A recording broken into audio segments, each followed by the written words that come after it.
So I guess you're wondering what I'm going to talk to you about today. Even I wonder. Your dreams, baby, get you and me. It's time to boss up. Fix your credit, girl, get at it. Get your bag up. Hit that gym and get back fine. Go get that degree, go girl, focus on me. Unlock potential that you didn't know you had in you. Fuck that nigga. Okay, so let's try this again. Okay, so one of the questions I was asked is, what is one of your biggest fears? And how do you deal with it? What is one of your biggest fears and how do you deal with it? Other than things like fear of heights, one of my biggest fears is living a life that someone else wants me to live, living life for someone else, and not living life. I said living life, and not living life in my own, on my own path and in my own best interest. I think that fear developed being young and being from a big family and feeling the pressure from Nigerian parents to pick a certain type of career in certain type of field. I know I'm not the only one. A lot of people I know had to deal with this sort of thing growing up. Not just in my culture, but it's a common thing. And so from an early age, I made more definitive decisions to focus in areas that I wanted to focus on, regardless of how scared I was to go against what my parents may have thought or what my family may have thought about what I should do, what career I should get into, what lane I should stay in. Every time I was put in a box, even though I felt the fear, I still managed to try and find a way to do what it is I wanted to do. It left me in interesting situations at times because I call myself careerless a lot of the times, and the reason why I call myself that is because I don't feel like, according to traditional standards, I've ever been gainfully employed, meaning actively using the degree I acquired at Temple University.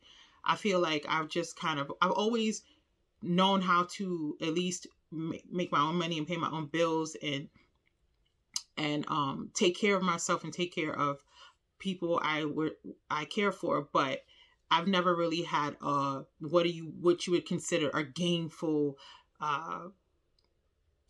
what's the word I'm looking for? A gainful career in my area of focus. But just as soon as I felt those pressures to gather myself and find that so-called gainful career or gainful employment, that's when things started to change as overall in the wider collective, because now you just create your career. You create what you want to do. You create your own lane. You don't have to be so concerned about being quote unquote hired by someone else who is going to help you formulate your career. You can become employed or seek out a career in a company or a brand that you dig a whole lot, or you can go ahead and just forge your own path. There's a lot more freedoms and liberties in this time, so we don't have to get caught up and distracted by what our family, friends, associates, and networks feel like we should be doing. So that is one of my biggest fears, just kind of like living life for someone else. I think another area of my life where that fear was cultivated outside of just my parents and my community is when I was in my marriage, when I was married before. My ex family was in the church, and so there was always this underlying pressure to be a certain way, to fit in a certain box, to behave a certain way. And I knew that I knew the things that I wanted to do were bigger and way beyond that church sect and that congregation and those four walls and what I considered to be churchianity. Like, I just had such bigger dreams. And in hindsight, I can look back and I actually get along with my ex, and things have moved forward so much so over the last several years, over the last decade. But those were one of the things in my like early and mid 20s that formulated my fears around living life for someone else. And now I completely live life for myself and on my own terms. And I'm extremely proud of myself. And I always encourage others to do the same thing. because I cannot imagine.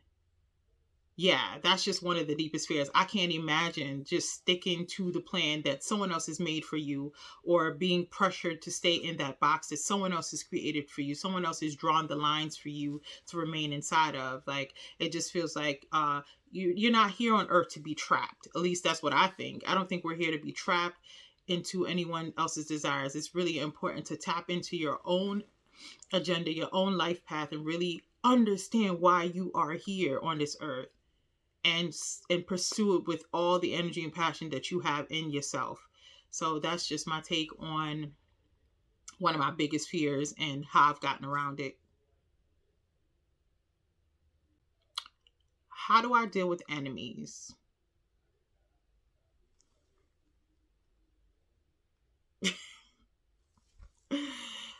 Woo. How do I deal with enemies? Well, first of all, enemies come in different forms. And some of the worst ones are blood related or relatives. And how I've come to deal with enemies is I don't act like I'm tougher than I am. I know I show up tough to a lot of people, but I don't act like I'm tougher than I am. Meaning I'm never on like, oh, I'm going to cut them off. No, I'm not like that. I don't think that's effective in the long run. And I don't think it's really sustainable.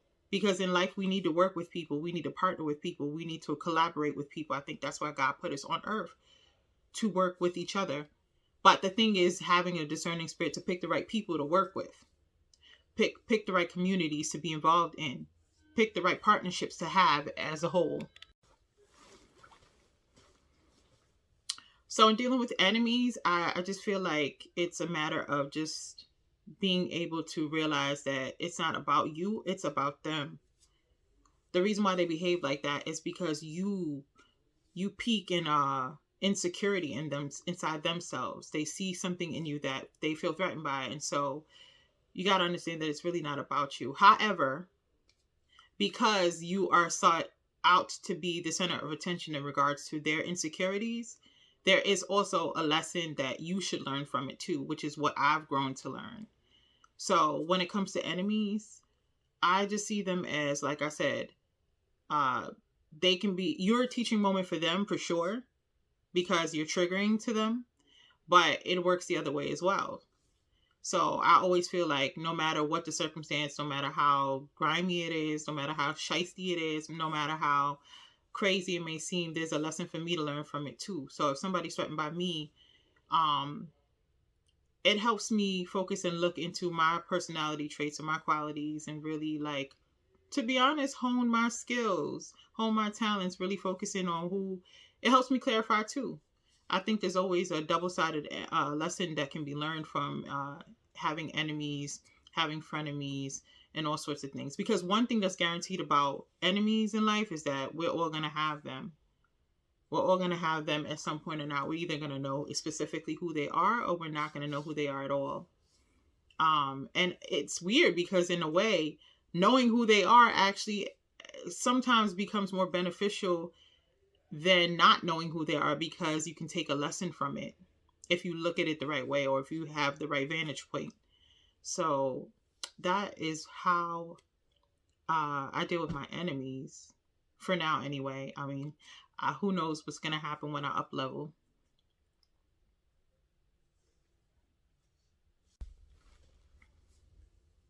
Okay, they said, speaking of exes, how do you deal with the energy of, speaking of enemies, how do you deal with the energy of an ex?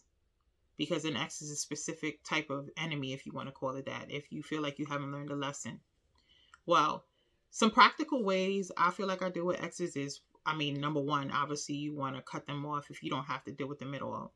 In my case, my main ex is the father of my child. So we do get along and co-parent. However, you want to like separate yourself from the person. If you have any belongings that belong to that person that I believe carry energy, you should go ahead and just maybe donate it to Catholic charities. That's what I did.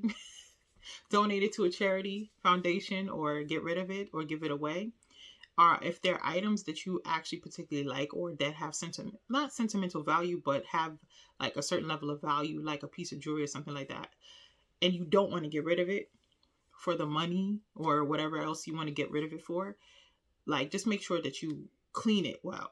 Clean it well, cleanse it, do whatever it is you need to do to it. Because I actually do believe that everything carries a certain energy, even objects.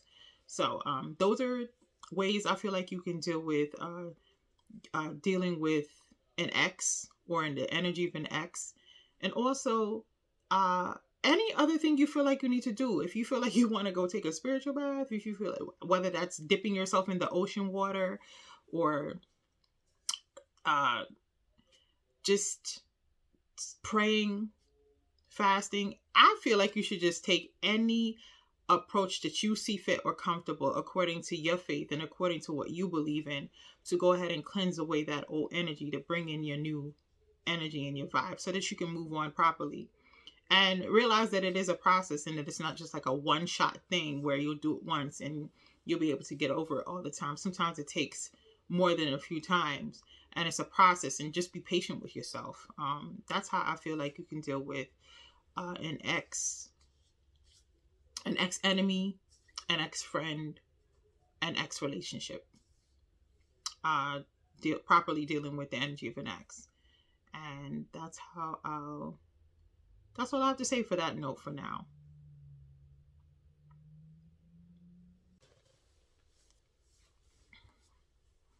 That's it for now. Thank you for tuning in with your girl Fab.